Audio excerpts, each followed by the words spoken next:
one day I saw a advertisement in the back of Jaffna, very back, about a veterinarian was wanted in the Marianas Islands in Guam, in Saipan. I had no idea where that was. So I got a globe out, looked on the globe, and I said, perfect. It's almost 10,000 miles away. I'm doing it.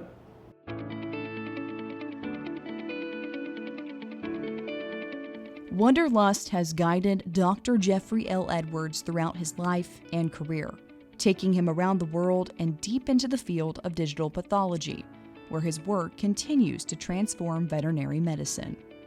Before Wanderlust took hold, the spirit of Aggieland had already taken root. Born through a childhood love of animals, nurtured while hunting and fishing on his family's farm, and eventually transforming into a calling. When I left high school, obviously, Texas A&M University College of Veterinary Medicine was the place I was going to go. I was laser focused on getting into veterinary school. My dad said to me, very specifically, you will join the Corps for at least a year, and I'll pay for your college. I realized when I was in the Corps, he did the thing that was best for me, and he knew that I needed some guidance and some authority. It changed me from a boy to a man. In addition to changing his life, Texas A&M shaped Edwards' career in ways he could never imagine. Pathology became a great interest to me early in veterinary school, and I realized that all the basis of disease is pathology. That's what it is, study of disease. And again, that 70% of all clinical decision making is based on pathology. So to me, it was like, this is the answer. This is where you dig down deep to find out the mechanism of disease that's causing the symptoms.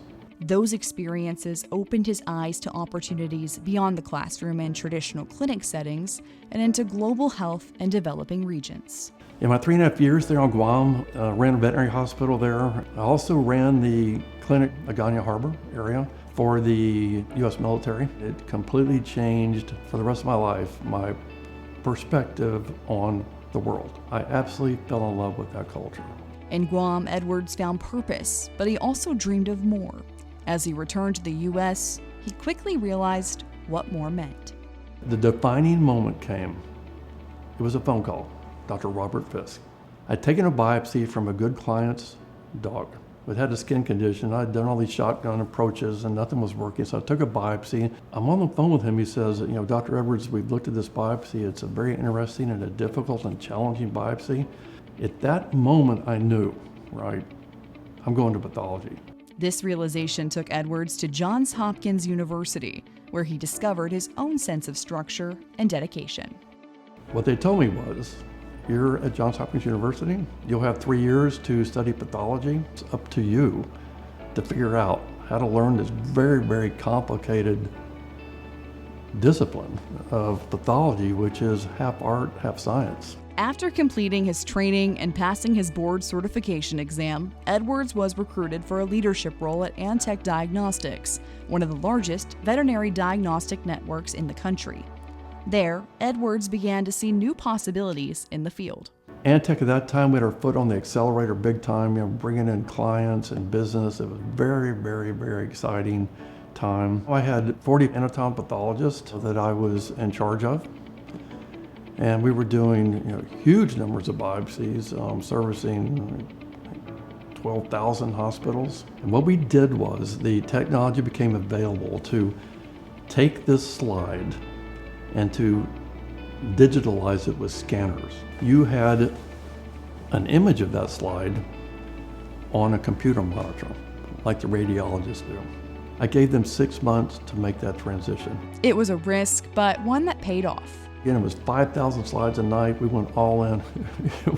It had the potential to go south. But by the formula that we used to ease them into that, it became smooth, very successful. That changed forever the workflow of pathologists, of veterinary pathologists, and now MD pathologists. It allowed us to consult on other cases almost instantly, no matter where you are as a pathologist, then improve the diagnostic quality of what came out of the laboratory, and that then benefited directly the veterinarians, the clients, and the pets that they owned.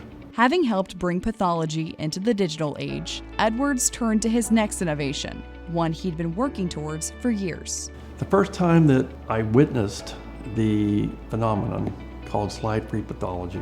A gentleman named Dr. Richard Levinson made this presentation on a technology called MUSE. It stands for microscopy with ultraviolet surface excitation. It is slide-free pathology. I was gobsmacked. MUSE called me, right? And they said, "You were always the greatest advocate for this technology. You get it, you know it, you can make it happen. We want you." Now, as the Chief Medical Officer at Smart Health DX, his dream is coming true. It's a point of care unit. It's about the size of a Keurig coffee machine. You don't need to send it to these reference laboratories and go through this ordeal of the entire processing procedure. I call it the magic machine. In a few minutes or an hour or two, depending on how big the tissue is, an image is formed and then be beamed to a pathologist anywhere in the world to read that biopsy out. We're on the cusp of that now. It's the next revolution in pathology. It will be the final piece of my legacy. A legacy defined by leadership and transformation is now being recognized at Texas A&M, where his journey started. For Edwards, the recognition has always been about the people who shaped his journey. I want to thank my wife, Teresa, my greatest supporter, my greatest defender. She is the one who keeps my dreaming and my adventurism. At least she helps keep one foot on the ground. Without her, I don't know what I would possibly do. My wonderful and beautiful daughter who lives in England, the most charismatic, outgoing, lively daughter father could ever hope to spend his life with. My son, I had one son, he died 10 years ago, Tyler. He was a Spartan and my best pal. Lastly, Dr. Derek Whitley, my great friend and colleague who did his pathology residency at Texas A&M University. He was my second in command at Antech for many, many years, and he recommended me for this. The true leaders in the end are the ones that get the reward for all those they helped along the way, and that's a big part of what happened. So, I kept saying there's people that are so much more deserving, but in time I came to realize so am I, and I'm just so deeply honored. I just couldn't be more humbled.